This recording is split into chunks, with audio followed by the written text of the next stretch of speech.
So here we are. This package contains the new Labcoatz Coca Cola formula.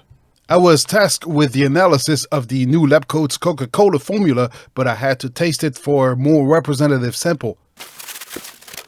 The bottle arrived intact, and after chilling overnight, I poured myself a sample from regular Coke and from the experimental Labcoatz one. The Labcoatz video about the Coca-Cola formula is a very good example of the drive, love, care, attention to details, and sheer dedication Zach's put into his work and videos. I have nothing but praises and recommendations for his already popular channel, and if you haven't seen his video, I encourage you to do so. Now, I did not make this response video as a cheap, low-effort piggyback reaction to his hard work like many others have done and continue to somehow remain ignored by the algorithm. Rather, I'd like to explore a few details and explain how one goes from this to this. I think it's important to understand it, and I don't see enough YouTube channel fully explaining this. I mean, physics and chemistry are only as good as verifiable measurement and reproducible results. There's no science without it. Along with his cola, Labcoatz sent me several samples of essential oil to analyze in order to cover all the flavors he wanted to use for his Coke replica.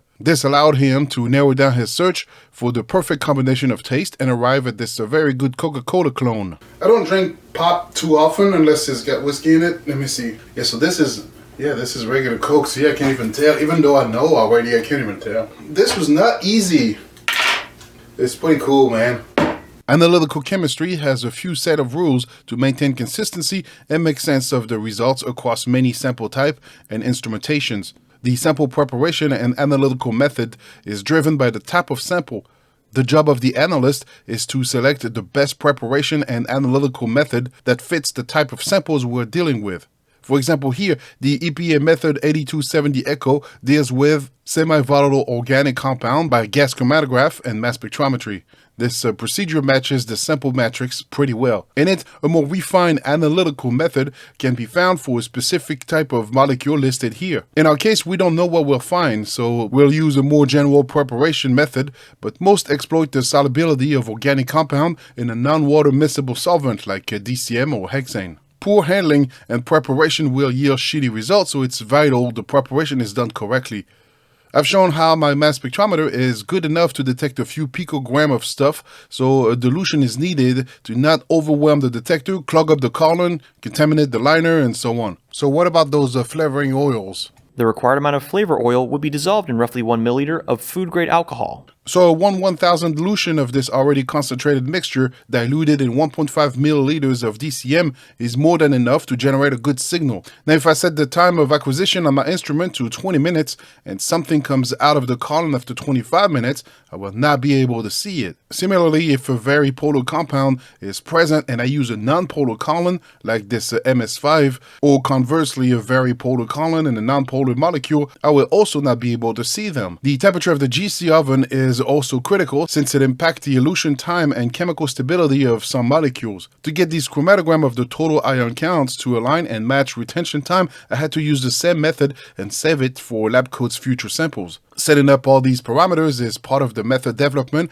and must be set up for best results, which is extremely time consuming, and as tedious and annoying as it sounds, a lot can be learned throughout this process. Labcoatz ended up dismissing some of them since they do not significantly contribute to the test. The Coke itself is mostly made of water, and since the GCMS will not tolerate any water, the preparation must eliminate it as much as possible. Since we want to see the organic dissolved in the Coke, and Coke is full of carbon dioxide, I had to degas the CO2 first for liquid extraction in DCM. The lower phase is the organic phase we want. I then decant and filtered it on anhydrous sodium sulfate to remove any moisture left in the DCM.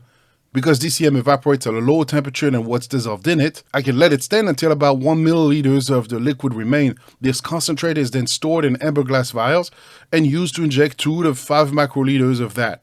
Now, of course, some compounds may not be soluble in DCM, so we won't detect them. A non-polar extraction may be needed, and I sometimes use pentane or hexane for that. Some molecules can also change and be insoluble at low pH and only dissolves in DCM at higher pH, which is not the case for Coke. So the addition of a solution of sodium hydroxide may be needed to raise the pH and get a better extraction. For the most part, Coca Cola was pretty straightforward, and I didn't have to do that. The fear-free extraction was a different challenge where I did use these methods. When we started this project, I had a limited library of a few thousand compounds, which severely restricted my ability to identify weird, exotic, and unfamiliar molecules. Since then, a generous Patreon, thank you, donated a library of almost 2 million chemicals. And I have yet to find unidentified molecules, but nature is resourceful. So in summary, Labcoatz Coke is a very close Coca Cola duplicate I had trouble identifying. Scientifically, not everything is strictly replicated, but does it really matter? The results speaks for themselves. I may not be able to tell if these were side by side with the original taste. That's definitely Coke. Yeah, that's good. I mean, like, if you sold this on the shelves, I'd buy it.